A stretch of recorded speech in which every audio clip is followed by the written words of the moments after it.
anyone who's an entrepreneur and is confused about AI, thinking it's technology, you need to listen to what Jonathan Mast had to say. We just spent the last hour going through what AI really is as a multiplier of your experience. Tune in now to the Coach U Show and listen to what my buddy Jonathan Mast has to say. The SBDC, so we've done a lot of stuff with them, Small Business Center, and with the San Francisco Public Library, where they hosted an event where I was teaching a workshop. So I taught that workshop, and then I had to get back to the airport, but then the flight was delayed 3 hours. The joys of flying. And then I didn't get back till 3 a.m. So it was basically 24 hours. And some people say business travel must be sexy, right? They've never done it. I have 6.5 million miles, Jonathan. Do you have? I knew you had tons of them. I didn't know you had that many. Here, listen to this. You're an AI guy. This is something before we start the podcast. So what is 6.5 million divided by 500? Because the average airplane flies 500 miles per hour. Makes sense, yeah. So that tells me how many hours I have flown. I fly on average about I fly 250,000 miles per year. I've done that about the last 25 years. Oh, wow. Yeah. So it's 13,000 hours. So I've spent 13,000 hours in the air.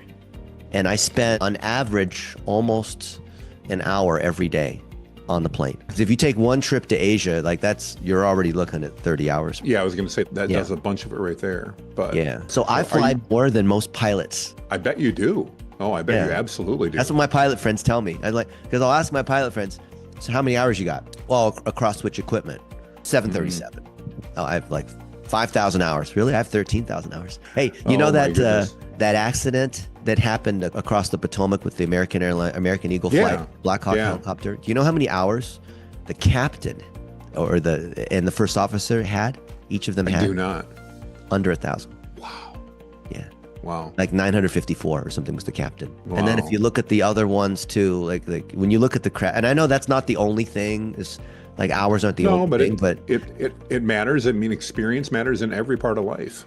Yeah. I mean, that's why you have the white beard kind of implies experience, right? I was just one of the things I love about AI is it's the first time, I mean, I'm older than you by quite a few years, but it's the first time that old farts like me can take new technology and benefit from it hugely, because it benefits me at 55 more than it does my son at 30, because I have more skill and experience to amplify with it. Wow.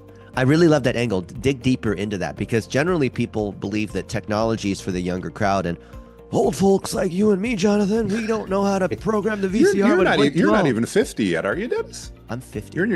Are you? Okay, I thought you were still in your 40s. Okay. Oh, thank you. Thank you. You just got that youthful glow about you. That's the Asian age thing, right? There you go.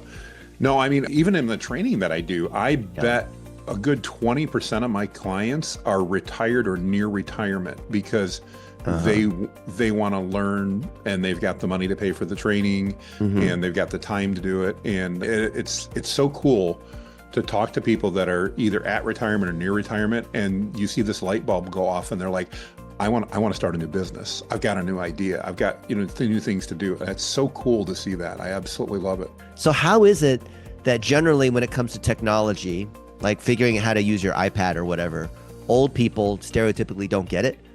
But with AI, it's actually the opposite. I really believe it is. And the only thing I can think, Dennis, is that AI, again, I truly believe it amplifies skill and experience. So the more skill and experience you have, the better you're going to communicate with it. The better you communicate with it, the better responses you're going to get. Makes a massive, massive difference. So that's my belief, at least. I don't think you could say it any clearer. And in this, like, I think the corollary of what you said, which is it amplifies skill and experience, is it does it because it removes technical barriers to implementation. So yeah, so true. I have 30 years of programming. I wrote a lot of Perl code and a lot of SQL, structured query language. I bet you did. A lot of database optimization when I was a search engine engineer.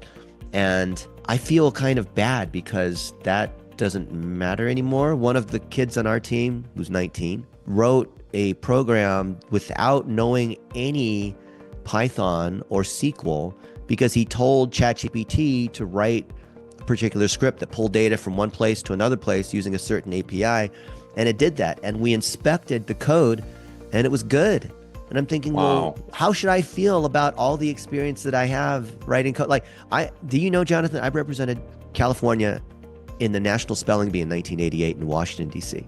Okay, I did not know that about you. And now there's Grammarly. Oh, yeah. I competed in math counts. I was at one point, because I'm Asian, I was 5th in the nation in math counts. I flew around all over to compete in math competitions. And now, whatever calculator can out-calculate me. Multiply. I used to, multiply 3-digit numbers, do all these kinds of tricks. Can't do it anymore, right? But I feel sad because I do have a lot of experience, but I feel like these tools have now obviated it. But in a certain way, I have an advantage with certain kinds of experience. I believe you do. I mean, I absolutely believe. I mean, what other technology comes out that a 50-some-year-old guy can decide to dive into it and can build an entire business around it in less than 2 years? It doesn't happen in technology. I mean, nobody knew me for AI anything in August of 2023. And now I'm blessed to be getting invited to literally speak around the world and getting paid to do it. I mean, that's just mind-boggling to me. You are a living example. That is wild, because I followed your arc, Jonathan, when you were doing digital marketing for home service companies or different niches. Love Josh Nelson and all the folks in that group. And then you started doing this AI thing, and now you have maybe the largest Facebook group of AI entrepreneurs, like 300,000 some people. We're at 350, a little over 350,000. There's a couple larger groups out there, but I don't know if they're entrepreneurial focused. A friend of mine, Jeff Hunter, bought one that's got a little over 1 million people. But one of the things we're proud about is we average over 120,000, 110,000, right in that area, engaged members every month.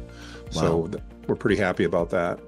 Wow. What have you noticed? If I want to learn about AI, I want to ask from the people who are at the cutting edge, who run the larger groups and whatnot. What do you see that other people don't see about where AI is going? Facebook, well, I would say my biggest thing I see is that Facebook is the biggest pain in the tush of any company I've ever dealt with in my life. They act like they do not want us to have groups. Yeah, why is that? They've actually suspended me from my group regularly because I'm I'm banning too many people for spamming the group. I was literally told by their algorithm, I'm going to paraphrase, but you're banning too many people, which believes you're not creating a good community. So you can no longer ban people for the next 30 days. The people that I banned from my group are people that get in and try to sell bootleg copies of software and all that type of stuff. Mm-hmm. And we get hundreds of them a day because we were a big group. We hired some moderators and we have the moderators do it, and it seems to work, but it's very interesting. I want to go back to something you just said, and I even make it like the title of the podcast, something like 50-somethings are the new winners in AI. Yeah, I'd love to. Or why 50-somethings have an advantage in AI versus the young bucks. I'd love it. Yeah, go ahead. Before we do that, let me close my window a minute because it's been open and my wife just turned the air on and now I can hear the compressors. Give me just a second, please. Okay. Yep. Thank you. I love living in Alabama instead of Michigan, but when it gets warm and the air goes on, the compressor is right outside my office. So. All right. Well, I didn't hear it, so you have a good miking system. Well, that's good. That's good. So yeah, no, anything you want, I'd love to do that. Where do you want to dig into it? A couple examples maybe of 50-somethings that have been able to, just like you, start a new business because of AI, and maybe examples that are relevant to, like, so that other people could follow. Not just like wild examples, but stuff where other people who are 50-something can say, you know what, I could do that too. Yeah, I'd be happy to do that. I can think of a couple of them. Yeah, it's all yours. All right. I'll go there. So yeah, again, like I said, I just believe that AI amplifies skill and experience. And I gave myself as an example, obviously, you knew me before AI, and obviously I've changed my focus and the ability to build that. Another gentleman that has done some amazing stuff is Ken Moskowitz. I don't know if you know Ken, he's a great ad genius, writes amazing ad copy. Yeah, we had lunch a few weeks ago. I flew into Phoenix just to see him. Oh, I love it. We were friends way back in the day, before the cancer thing and all that. Yeah, I just got to know Ken in the last couple of years, and it's been so fun to watch. I met Ken last July, but it's been amazing to watch him embrace it. And again, he's, to me, a perfect example. Ken has all this tremendous experience. He has all this tremendous knowledge, and he's now able to leverage AI and is literally creating products that he's selling now because it gives everybody access. It's almost making his knowledge much more accessible, because instead of having to hire the guy who writes Super Bowl commercials to write my ads, I can buy his tools, I can get his knowledge, and probably get 80% to 90% of the way there that Ken's going to get. Now, Ken's always going to have his own flair, his own benefit, but it's just amazing to me to be able to do that type of thing. And I've seen many, many people, as I mentioned, a lot of the students that I teach, they are 50, 60, many times in their 70s. And I've talked to so many that have come out of retirement because, let's face it, we know, especially with men, they tend to retire, they tend to get bored unless we've got some good hobbies. And some of these men are looking at this and going, wow, this is just a great opportunity. And if it's in women too, but it seems like a little more shaded than men there. And they're taking that experience that they have and they're now able to use AI to amplify it. You'd said earlier, I think it was for the first time, technology has always been a problem. I mean, if I have a problem on my iPhone, I go to my 17-year-old. I do that today. And he tells me how to fix my iPhone so it works the right way. But AI has kind of democratized technology and taking the tech part out of it. And so I don't have to learn it. I can just go to Perplexity and I can ask it and it will tell me, here's what buttons to press. It's funny, I was on the phone not too long ago with QuickBooks. They were trying to sell me something and they said, well, what's your feedback on QuickBooks as a product? And I'm like, I'm not an accountant, so I'm not in love with it, but I don't hate it, it's fine. But I said, I do have one bit of feedback. I said, it's really difficult for me as an accountant to get into QuickBooks and figure out how to do something simple like create an invoice, because there's not a button for that. I have to go through menus. And they're like, okay, great. I said, they're like, how do you solve it? We've got a great help desk. And I said, actually, your help desk isn't much good, but you know how it teaches me how to use QuickBooks? And she says, no. And I said, Perplexity, because Perplexity will literally give me a press this button, and press this button, and you can create an invoice. And she's like, oh, so it's been amazing to see that, where now we've got companies that obviously aren't even related, at least to the best of my knowledge. I don't think Intuit has anything to do with Perplexity, but yet I go to Perplexity to learn how to solve my QuickBook problems. That's hilarious.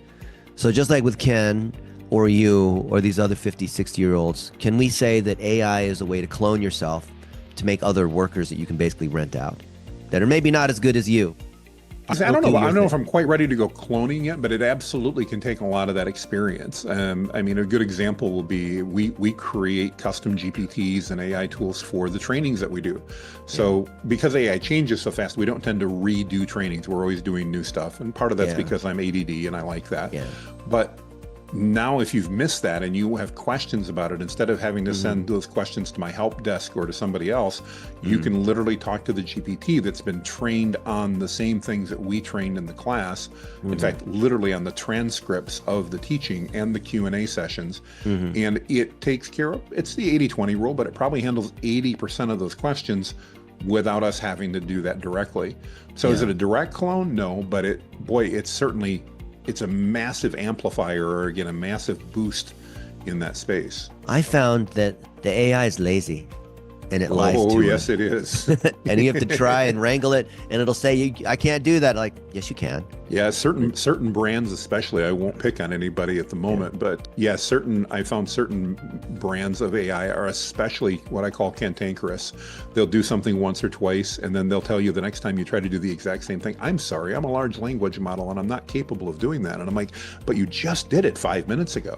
Yeah. And it'll go, I'm sorry, I'm a large language model. And that's when I go, oh, never mind. But yeah, it's probably the best example of garbage in, garbage out that I've ever seen in my life, though. We used to talk about that with computers, if you garbage in, garbage out, and everything else. AI is even more so, because if you don't know how to ask it questions or discern from the responses that you get that, hang on, this isn't accurate, and challenge it, you're going to have problems. And sometimes you just have to give up. It's almost like talking to a problem employee sometimes, that sometimes you've got to go, look, just leave my office and come back and talk to me later, because I'm going to say something I'm going to regret if you stay here. And it is like that. Now, I don't think it intentionally lies to us. A lot of people go, it's trying to deceive me. I don't think it's sentient. So I don't think it's actually cognizant to go, well, let's try to deceive Dennis or Jonathan today.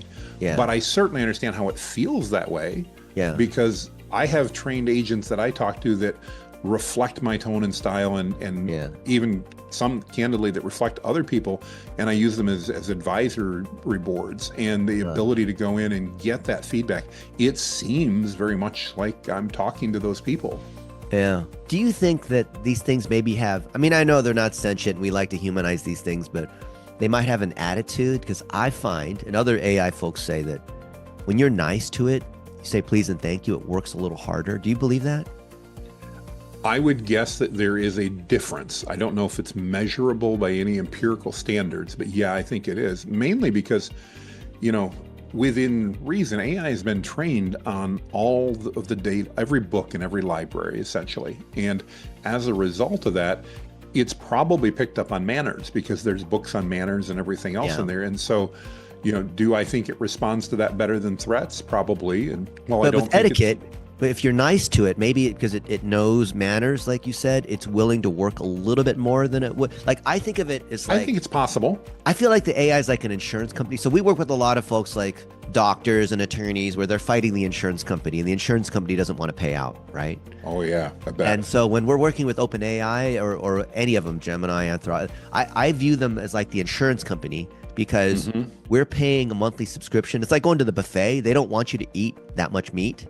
They want you to eat like rice. And so every time I'm asking the AI to do something, it's trying to be as miserly as possible because it could cost them a lot of money if they went out and did everything I wanted. They would just go out. I mean, how much money? Absolutely. OpenAI is losing $2 billion a month, right? So they have to be kind of stingy, still give you a little something, but not like actually work hard. So I find if I ask in a certain way, I can get it to work a little harder, which does cost. I feel like it's a financial thing, like scarce computational resources, rather than like a mean, it's trying to lie to me or it's lazy. I mean, it's kind of lazy because it can't be, it's only so many resources. I think you're really onto something critically important there. It's one of the reasons that I often use the API as opposed to using ChatGPT, because I do absolutely believe that I get better responses and certainly better speed when I'm using the API. You know, for those listeners that may not know, that means we're literally paying for every use that we do. It's only pennies, but I can really quickly rack up a few dollars in a conversation by doing that. But I do that regularly because I feel like I'm getting better and faster and more efficient responses. And that fits in with what you're saying, Dennis, because if it is a computational resource thing, in theory, in a pay-as-you-go model, or OpenAI wouldn't be losing money on every transaction. Now, I don't know. I don't look at their books. They may be. But certainly on the models, I know that's the case. I had a conversation with somebody from Anthropic about 6 months ago, and they were having some issues, as you're probably aware of. They just weren't able to keep up with some of the demand. And I made a comment that I said, you know, I've moved over to another tool that uses the API because I do that. And he goes, you realize we do that on purpose. And I paused for a moment. I said, what do you mean? And he goes, you paying $20 a month as a power user, you're not the user that we really want. And I said, that actually makes sense because you're losing money on me. Your buffet example is perfect. I walk into a buffet as a 6'3", 350-pound man, and they go, oh, crap. That's not a good thing to happen. You know, you walk in and you know, different story. And so I totally... I can eat. I know you can, but, you know, at least from the visual perspective, it's like, okay, Dennis isn't going to cost us money today, but Jonathan, we're going to lose money on this dude. And it makes sense. I've really never thought of it in that term, Dennis. I think that's really, really profound. So you saw that OpenAI launched these agent models, $2,000 a month to $20,000 a month. And even Elon Musk and all these other people in the world of big tech have said that agentic AI should be like, Sam Altman wrote, did you read the essay he wrote? I think it was one of the best essays I've read in technology in the last 10 years. And it was basically called the API of everything, or the UBI of everything. Yeah. I do believe I read that.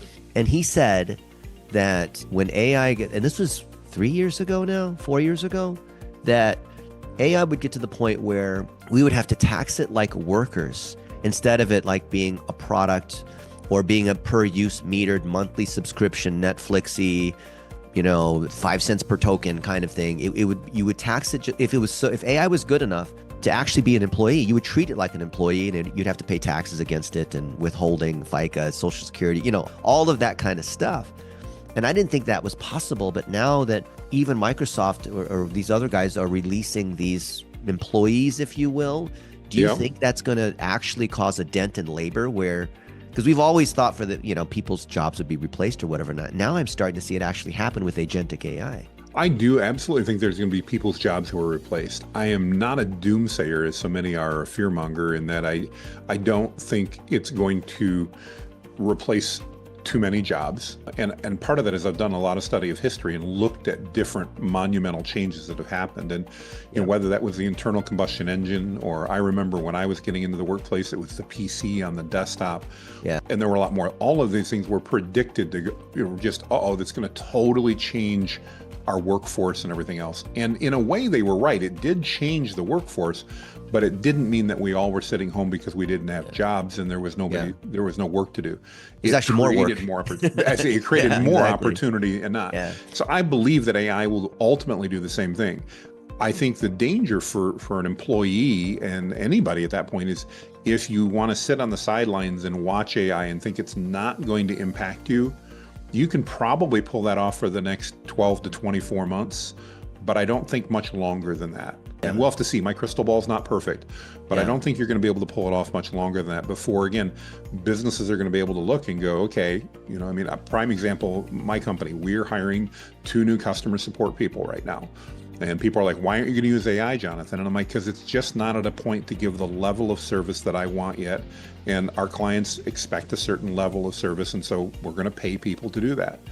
I firmly believe within 2 years, that won't be necessary. I'll be able to have an agentic AI, an agent that takes care of 99% of the customer service queries that we get, because most of them involve people typing in their email address the wrong way and not getting a file or whatever. And so all of that could easily be handled by an agentic AI. I don't think we're quite there yet, though. Well, think about the conversation that you and I are having right now via Zoom, which is virtual. Yeah. So you're looking at me, and as far as you know, you're actually talking to Dennis based on, as far as I know, shared experiences and the way I move and talk. And I'm looking at you, and I've met you in person a few times, so I think I know who you are. But I look at HeyGen, I look at these other models, and they're getting closer. Do you think they are? When will we be at the point where I hop on the Zoom and I can't tell if it's actually Jonathan Mast or not? I think we're about 4 to 5 years out. And the reason I think we're that far out is just because it is amazing how perceptive we are as humans to idiosyncrasies that we're not used to. And I think we'll see those glitches, not for everybody, but I think we'll see those glitches. I mean, we just looked at it for our new training program and said, should we have Jonathan do all the videos via HeyGen instead? Right. And I was excited because I'm like, this is going to save me a boatload of time. It's not quite there. Yeah. It's not, especially with the beard. I got to tell you, it does not do beards well at all. And I spent a few hours training it, going through with my video team and making sure. And we ran the first video and I'm like, try one more. But if it's this bad, the answer is no, we're not going to do it. And it wasn't bad, but it wasn't good enough. And that's probably the difference, if that makes sense. And I think part of that depends on what you're doing. Yeah. Yeah. I feel like it's the, when you go to a chat bot or like the voicemail maze where it's sort of good, but it's not. I was at CES a few weeks ago, right? The Consumer Electronics Show, where all the latest tech is being shown. And I got to meet some of these robots they looked like humans, but then when you got up close and you started talking to them, they sounded like humans, but they were just not quite, I say there were probably idiosyncrasies, I'm guessing, right? Yeah, there's just like little things that weren't quite right, which made and I really shouldn't be so picky because it was responding intelligently. We were having good conversations. But just in the back of my mind, I'm like, I can't talk to you. I cannot treat you like a human because I know that you're a robot, even though you look like a human. Yep. Well, and I think there are areas that it's going to take over faster. So customer service is an area that I do believe AI is going to take over faster because as companies, we have outsourced it to the lowest common denominator. And let's face it, customer service in a general perspective, at least that first tier of customer service is terrible. We all know if we have a problem, that first person that answers the phone, unfortunately, is not likely going to be able to help us. So I do think AI could make tremendous inroads there. Where a lot of people are excited about it, like in sales, I actually think it's going to be much more difficult. If I want to buy something, then I don't need a salesperson, and a customer service bot or something that can give me information and allow me to make a purchase will be perfectly fine. But salespeople get paid for their ability to close deals for people that didn't necessarily know they wanted to buy. And building that relationship, that know, that like, and that trust. And I want to really get on the trust part. Yeah. I think humans are a ways away from trusting that robot to make the right decision for them. We already question humans in the sales process to go, is he recommending that because that's best, or is he recommending because that gives him the biggest commission? And we won't know how the AI is programmed, and I think by nature we're going to be skeptical of that. That's just my opinion. So I think there'd be different industries. I think certainly robotics for quote unquote manual labor will continue to increase and get better, and their precision will get better, probably to the point that they surpass what you and I could do with dexterity and our physical capabilities. But I don't think that a lot of the knowledge-based workers that are out there are truly going to be at significant risk, especially if they're willing to embrace it. So that sales rep who's experienced and knows how to sell well, if they can leverage AI to make themselves more efficient and do a better job, I think they will outsell any AI and likely anybody that's new that doesn't have the experience with that. I want to drill in that a little bit deeper. You mentioned trust as this fungible kind of factor that's different than just pure expertise, because I think the AI can beat us at chess and these sorts of mechanical things. But for example, you gave our team a few dollars so we can help you work on your knowledge panel. And absolutely, there are technical things like chess, like playing, programmatic kinds of things that that the tools can do, that we're doing. You already know that we're executing certain processes behind the scenes because you got a lot of videos, we're processing those, organizing them in a certain way. You could probably do this just as well as we could, right? If not better in many ways. But the trust component is what I want everyone to understand. So the relationship that you and I have had over the years, the mutual friends that we have, the softer things like the mission of helping other people like us be able to grow, and this community kind of thing. I feel like this kind of intangible, non-chess technical programming, like the things that are not the technical sorts of things, which the AI, I seed defeat on those things, right? But these other trust, relationship, you and I have met in person kinds of things. I don't want to put words in your mouth, Jonathan, but my guess is that's the reason why you gave our team a few dollars. Well, there's no doubt about it. I remember I was sitting getting ready for a candlelight Vivaldi concert that my wife had bought tickets for. It was in a beautiful old church, and it was really cool candles that I was intrigued with. They weren't candles, they were actually LEDs they looked so real. It was amazing. Yep. Anyway, and while I'm there, I'm looking at my phone because I was waiting, and my wife was talking to her mother, and all of a sudden I'm like, I need to reach out. I got to get some of these Google issues fixed. You and I have talked about them for a while, and it was not a top priority. You actually had sent me the step-by-step process that I needed to follow in order to do that. And should I wanted to, I could have followed that step-by-step. And I remember I didn't even complete reading what you sent because you were gracious. You're like, hey, Jonathan, just do this. It'll take care of your problem. And I'm like, thank you. And I started reading it and thought, you know what? I don't want to learn this because I'm going to have to do this once, hopefully, in my life, not many more times. Two, I absolutely trust you and your team.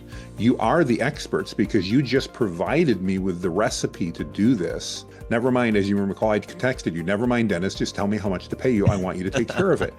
Because there were two things involved. Trust being a massive part of why I chose you, but the other part was convenience. I'm blessed to have a successful business. I'm busy as it is. I didn't want to take the few hours that it probably would have taken to dig into that and to figure it out and maybe execute with AI at the same or better level. I don't know. I literally didn't want to take the time to figure that out because it was more productive for me to go, you're the expert at that, you take care of it. And the beautiful thing is I haven't had to worry about it since. I know it's being taken care of because that trust exists. Yeah. So I chose Dennis and your team because of the relationship and the mutual friends and the similar values that you and I have shared over the last number of years. Absolutely. No matter how good of an AI might exist today to do that, I would have still hired you to do that because I trust at the end of the day, I'm going to get a better service and better value out of that than I would some bot. And I think that's going to continue to play a very accurate role for many people for a very long time. I think that's the key nugget of our podcast episode today, what you just said there, which ties back to the original point on how people who have experience and relationships are getting more of a multiple on AI because, for example, you know where all those SOPs came from? on how we're troubleshooting knowledge panels and items in the knowledge graph and EEAT. I'm assuming all the experience that you've had doing that. Yeah, so we've literally been, and I give away exactly how I do it, so anyone else can do the same thing. We literally have hundreds of hours of Zoom calls of us doing the stuff, troubleshooting, and 90% of the time, everything works like it's supposed to, but there's always some random thing that we then have to troubleshoot and figure out, right? Absolutely. And it's that 10% where there's like issues that then actually creates, because an SOP looks simple. Oh, just go through these 10 steps. But there's always going to be one step that something is messed up. And every situation is like that. So we have executed our recipe, just like like anyone watching this. What is your recipe? Do you have Zoom calls? Do you have knowledge that you can somehow get out into a video where someone's interviewing you? Maybe it's in podcasts. Like somehow your knowledge and experience can be put into a custom GPT that Jonathan's team can build, right? And then that becomes a repeatable recipe, and people trust you, and because they trust you, they trust the recipe. And so if you have a lot of experience, there's going to be evidence of that can be turned into a recipe. So Gordon, I went to Gordon Ramsay's burger place here in Vegas. I've been there like 5 times. Gordon Ramsay keeps opening these restaurants, right? So he has this burger restaurant, and you know how much the most expensive burger is? I can't imagine. Probably $100. Yeah, it's basically $100 for a burger and fries, but it has like Wagyu beef and this is probably Wagyu. Yep, exactly. And it's like, and so we ordered it. It was an expensive meal because each of us had this fancy burger, and I remember us thinking, like Rihan flew into town, the top guy from Pakistan, so he wanted to go there. That's why we went to Gordon Ramsay. And I'm like, you know what? We could just go to Five Guys or In-N-Out, or actually I know another burger place that's I think even better. And it's not because I'm trying to save money, but he really wanted to go because it was Gordon Ramsay. Sure. And I think about this, and I'm sure if you ate with us, you would have thought, it's a pretty good burger. Is it $100 burger? I don't know. I mean, for some people, the Gordon Ramsay experience and knowing that it's Gordon Ramsay and then being like, it was worth it for him. Because I had Dan Yulin, I had Rihan Alawala, and I had someone else who I forgot. But us 4 had this burger, and I went around the table and I asked each of them, was it worth it? And everyone said yes. Even though they know the cost of the ingredients you're paying mainly for the name. Yeah. But I feel like the people in our community, like those of us who have a lot of experience, there's a premium that people will pay for that. As long, it's better. Is it 10 times better? I don't know. Like our team at executing knowledge panels or building websites in a certain way, are we really 10 times better than someone on Upwork or Fiverr? Maybe. But you didn't want to have to deal with all the hassle. The trust is there, and that's a massive part of it. It was one, you made it easy. Yeah. 2, you have been an amazing mentor in teaching me something, and that is to give away the knowledge and sell the implementation. And you live that out. And again, like I said, you literally sent me every step I needed to do. That didn't make it any less likely for those listening that go, well, why would I want to do that? Jonathan might do it on his own. No, it actually made it more likely that I was going to hire you, because while I already trusted you, you just doubled down and demonstrated to me that I could continue to trust you because you were going to literally give me the entire recipe. Yeah. But the reality is I didn't want the recipe. I wanted to have you serve me the burger. I didn't want to go make it. I didn't want to deal with it. I didn't want to have to put it together. And I still don't. And I'm grateful that I hired you to do that. And I just believe that happens on a very regular basis when we start dissecting those sales cycles. And then you're helping. Here's an interesting sort of serendipitous loop that you helped create, Jonathan. So the money that you gave us, we used to hire 3 more VAs in the last week. I love it. And what are those VAs doing? Yeah. And so that's now training these other VAs who a lot of them are coming from, it's Pakistani women for some reason. Like they're just like, is it really? Interesting. Yeah. That's a whole nother like podcast episode about the Pakistani mom who cares for her kids, and it's everything about the family. She's not trying to be an influencer. She just wants a good job. She does good work. Mm-hmm. She's organized and structured. It's a perfect employee. Yeah, and it's fantastic. And so you helped us hire 3 more of them. I'll probably make a post or a video about that. And so then they're looking at everything related to Jonathan Mast. Some of it which is public, and some of it which isn't, in a walled garden like inside Facebook, which is like semi-public. Right. and trying to pull all of that into a central database to answer the question, who is Jonathan Mast? Which then ties into the topic wheel structure of Whitebeard strategy, AI, coaching people, all the things and the experiences and everything that you've taught, so that it can be distributed across all these different channels to make you more Googleable, which actually enhances citation authority, which are the SEO things that we're trying to do for you. And so you've by helping us, we're now able to continue to enhance our recipes, because the more we execute, the stronger that recipe becomes. The more we're publishing openly, the more we're able to hire a combination of smart people. You said garbage in, garbage out, which is exactly right. So smart users using ever smarter tools, which is a really cool combo. I feel like everyone can get into that loop. You hire 2 new customer service agents. I'm sure the way that those humans are using tools that you've built, every one of those is like a superpower customer service agent that can do the work of like 10 random customer service agents. Without a doubt. I mean, you knew me when I was in the digital marketing space, and we had 4 times more employees than I have now on very comparable revenue. Yeah. And that, and it's because we're leveraging the tools, the same things we're teaching, we're using those tools. And people go, well, hang on. Well, my employees love it because they get to earn more money. It gives me the ability to do more things in my community. It gives me the ability, instead of going, oh, I can't afford to hire a dentist to do this, it gives me the ability to go, look, I'm going to do that. And that adds value. It's that butterfly wing effect. It really just adds massive value throughout the whole economy. In the last year, Jonathan, guess how many pieces of content one content specialist on our team could process a week? And a piece of content is like a YouTube video, for example, right? That we have to cut into different pieces and turn into an article, that kind of thing. Yeah, if you've got to do that, I'm going to bet on average it's probably an hour of video, so 40 pieces a week at full pace would be my guess. Well, to process the video, but then we have to chop it up, and we have to turn. That's a good point. Yeah, if you got to do that, snippets you could lightweight video editing too. There's all the stuff. You're probably talking 4 hours. Then you're probably talking 2 pieces a day then that are going to get done, is my guess. Yeah. So and then they've got to learn at the same time, so they can't be working the whole time, because there has to be enough time to That's true. As things change, right? So we were looking at about, across all the teams, about 5 pieces of content per week one person could do. That makes sense. So the depth that you're doing, and with new training, that makes perfect sense. Yeah. That's so much more than they could have done 2 years ago. 2 years ago, though. But now, as of March 2025, we've changed the standard to be 5 pieces of content per day. No way. Wow. Well, no, that's the standard. Now, only 2 people on the team have met that standard. Everyone else is getting there. And so it's been a combination. But the fact that they're getting there is impressive. Yeah. And now we don't have to hire as many. Like I said 3 months ago, we need to hire another 50 VAs. I think we can get there with 10 more VAs. Wow.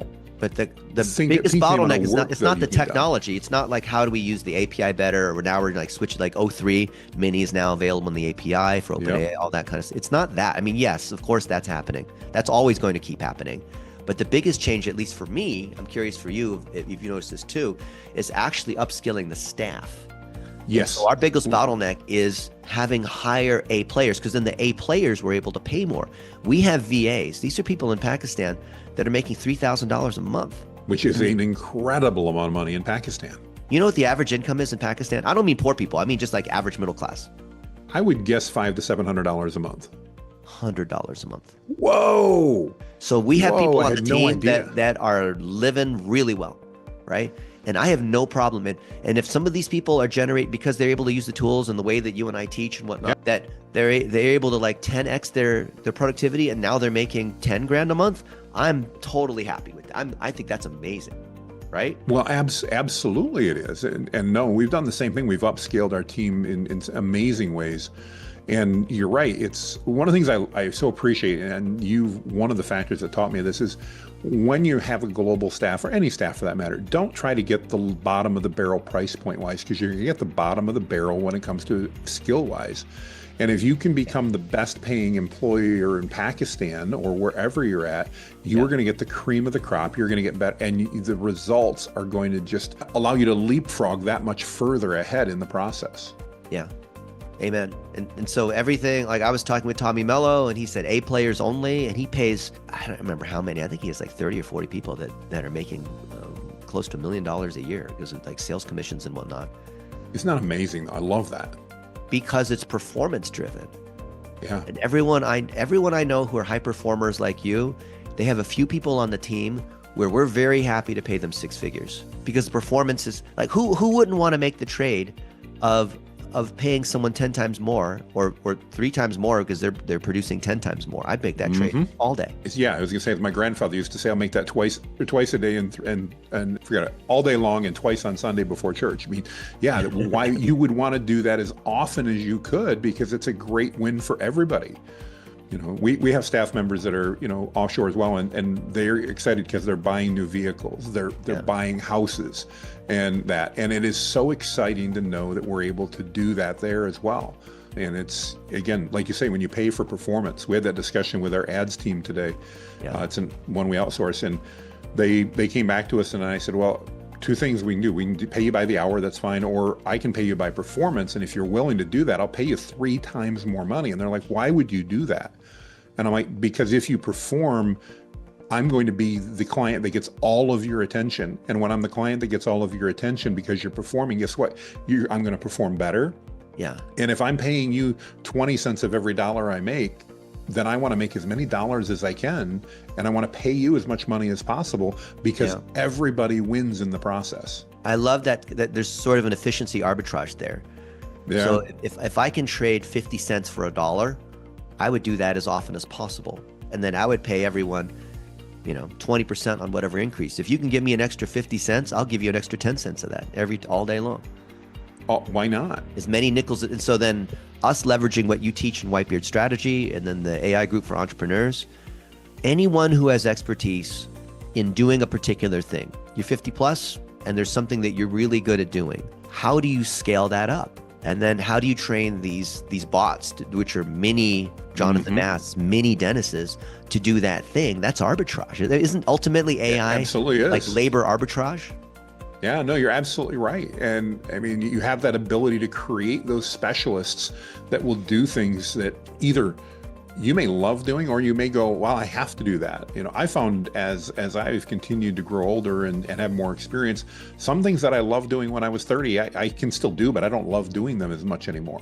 Yeah. Well, why not have again, in this case, an AI bot or a agent that I can use that can do that task for me? Because I know how to do it. I know how to do it well. I've got the experience. I just candidly would choose, from a lifestyle perspective, to not do that. Jonathan, you're like the Gordon Ramsay of AI. I keep thinking about that Gordon Ramsay, that $100 burger. And part of it is, if you're paying $100, I need to raise my prices then. Well, you're charging like $7. But imagine Gordon Ramsay charged $7 for. I went into McDonald's. My guilty pleasure is I have a large coffee at McDonald's every day. And imagine though, like if I went into McDonald's, what is a Big Mac now? Like $11 or something, right? But imagine Gordon Ramsay. Imagine. Gordon Ramsay sells his burger. Let's pretend if he sold his burger for $7 and the Big Mac was $7. Let's even say they're the same price. Let's say they were both $11. Well, you'd say, well, how is this even possible? This is an incredible deal. So I was looking at the feedback of the people that bought your program, and they're just consistently saying, wow, this is like incredible. I only paid a few dollars, and it was, ROI is great, and I built a career, and you should charge more, and blah, blah, blah. But I almost feel like you should keep it where it is there, because that's creating so much word of mouth and trust. That trust is worth way more than the extra $10 or $20 you would have collected from somebody. To me, it is, absolutely. And I hear that a lot, but one of our goals, and again, you partially inspired this with your goal to employ, and I'm going to get the number wrong, but I believe it was 10,000 or 100,000 people in Pakistan that you wanted to employ. Maybe it was 1 million. I apologize, I'm getting the number wrong. Million. There's 200 million in Pakistan. They have almost slightly less than the US in terms of population. Their natural resource is labor, not oil or coal or minerals. It's like every country has like the one thing that is their thing. Absolutely. And so their thing is labor. And so we've met with the Minister of Technology. We've met with the guy who's like the former president. We've met with all these other people that are high-level government officials to train up these folks. And not just in Pakistan, but in other countries as well. Like I've met with the officials in Kosovo and Brazil. I'm going to Portugal next month, and just helping these other guys create jobs. And So you're helping us do that. So I'm grateful for you. Well, but you've inspired that, because I would rather, and I just had this discussion with one of my peers the other day, and they're like, Jonathan, why do you charge $97 for a 3-day course? Well, you could charge $970, you could charge $9,000. And I'm like, Right. but when I do it 97, I teach 500 or 600 people. And you've been on Zoom calls with more people than that. But when you're on a Zoom call with 500 people and they're engaged and asking questions, it's an absolute rush. I love it. I mean, I've taught some with 30, and that can be good too, but I'll take 500 over 30 anytime, even if the dollar amount was the same. And like you said, I'm trying to build a brand. If I have 30 people and I'm making the same amount of money that talk about me positively, or I have 300 that talk about me positively, how am I going to build my brand better? And if I want to scale, I'm not really trying to become the biggest person or anything like that, but if I want to scale my brand to have the options that I want, so I can choose to speak at the places I want to speak at and for the crowds that I want to speak at, I need to have a better brand, and I'll grow that brand faster. I may not make as much money, but that's not the ultimate goal. I want to build that brand. Well, and again, in the long run, it's all about giving it away anyway. So, you know, if I get to that point, then I just have more to give away, and that's a huge blessing in and of itself. I love that abundance mindset, and you helping so many entrepreneurs openly, with most of the content just being free, which is incredible, is what is going to cause more people. I feel like you are building this incredible, hard to measure trust. Trust is hard to measure. It is. But that will show through in so many different ways. And then we're going to repurpose this episode on the Coach U Show. And then you can leverage, the beauty is like being on someone else's podcast, you leverage their trust. It's borrowed authority. So I'm going to link to you from a bunch of places you couldn't pay any amount of money to have links from, because if you can never get if you get caught selling links, all kinds of penalties happen. Oh, right? absolutely. That's why we never ever break any of Google's rules on these things here. But because I believe in you and we've had real experiences, we need to have stake too. That needs to that would be like the way to like wrap it all together. We got to do stake. All right, so we got to coordinate.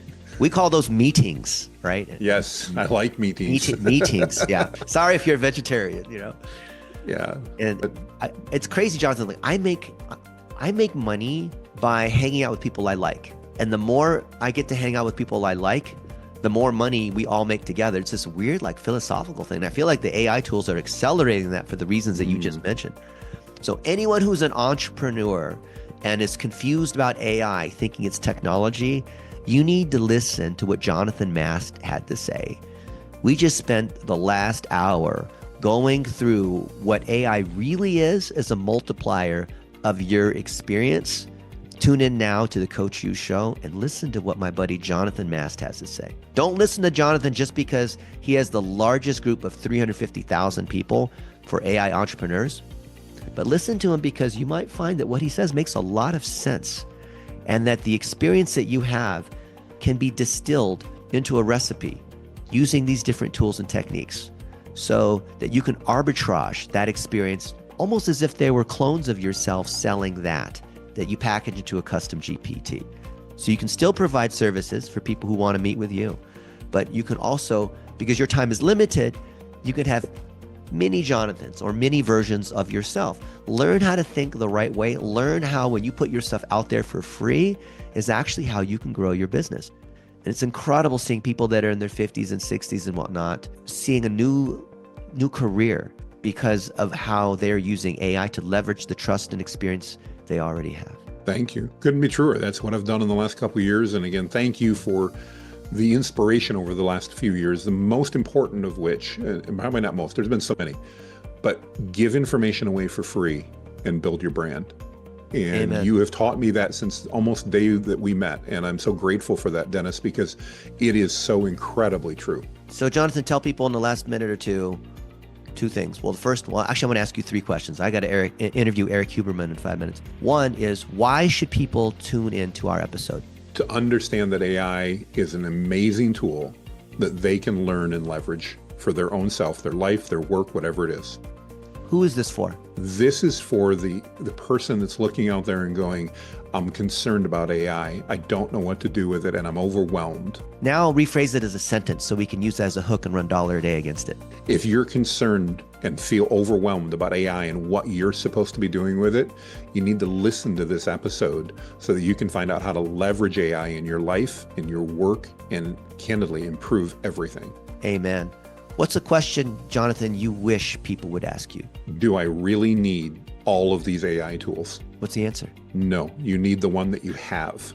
Because the one that you have, regardless of what manufacturer or company it's from, will allow you to do so much more than you could do without it, that don't waste your time trying to get that extra 2%.